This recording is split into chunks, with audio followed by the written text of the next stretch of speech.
let's talk about what it's like using a Thinking Tree core journal with ages 11 to 14. I have 4 daughters who are 11, 12, 13, and 14 years old, and they are all currently using this journal together. But it's very individualized because the girls each pick a different stack of books based on their different interests to go along with the journal. So what we're going to do is we are going to walk through a day in this journal, and I'll talk about what it looks like and how they homeschool. Abigail's here just working on her stuff. She's got some of the books, kind of a mess here at the desk.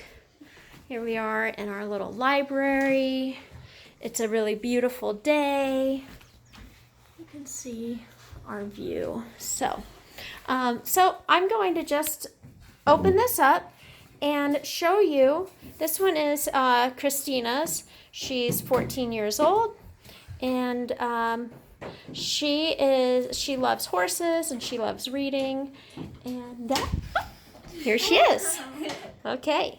All right. So this is Christina's book, and I'm going to show you what a day looks like with this journal for her.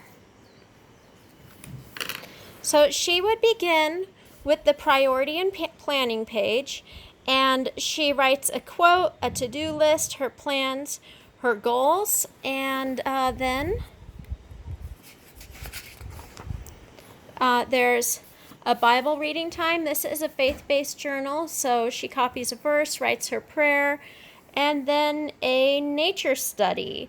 And, this time she drew a pineapple. Then there's 1 hour of reading time, and usually what we do with reading time is we have the kids just pick a stack of books that they're interested in, and they'll take notes from the books and put them on their reading time page. Then we have spelling time, where they find 20 words, each with 7 letters, and so once again, they'll look for 7-letter words in their books. So kids can choose any books that they're interested in to go along with the Fun Schooling Journal. And one thing about the spelling time is that they're learning to spell words that are relevant to what they want to learn about. So they will be searching for words with a certain amount of letters. And the thing is when you're on a search and you find something, you have this little thing that happens in your brain that goes, oh, I found it. And so you're looking for 7-letter words. There's one. And so she would write that word on her page. So next, we have screen time, where you watch a documentary, educational program, movie, or tutorial, and you take notes about that. Then there's a page for math. It says, use this page for math practice or be creative and design something like a house. You can make graphs, maps, geometric designs, and so usually what Christina does is she will watch a math tutorial on YouTube and use this kind of as her scrap paper.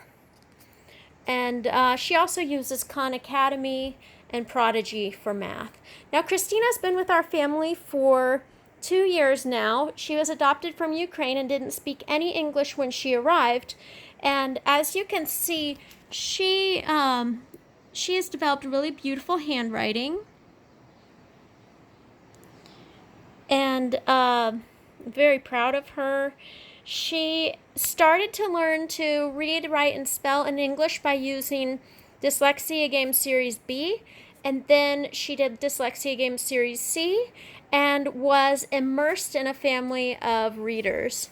So then the next thing we have is a coloring page, and sometimes Christina colors them, sometimes she's not in the mood.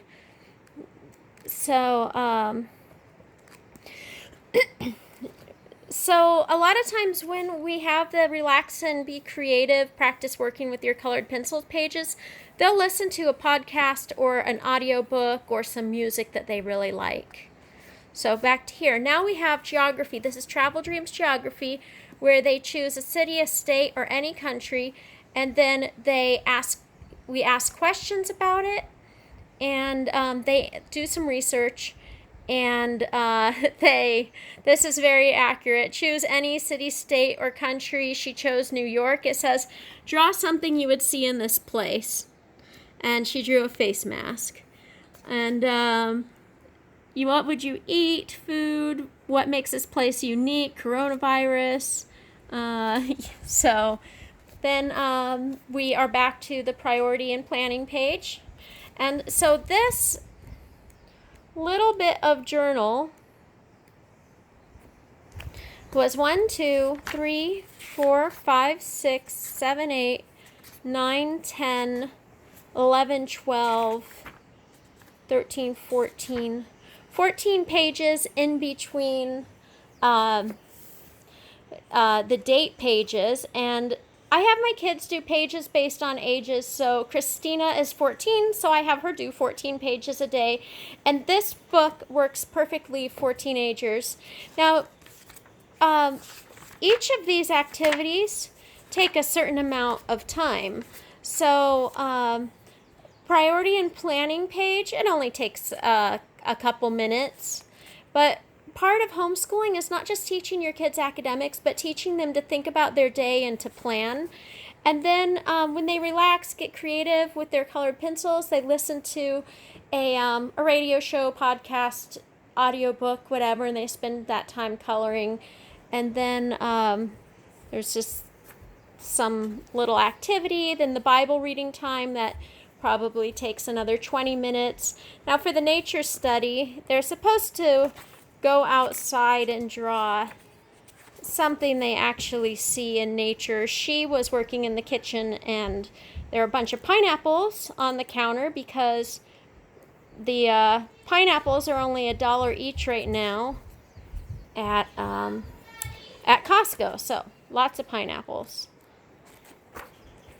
So I encourage my kids to work through their journal. Now, how about this nature study?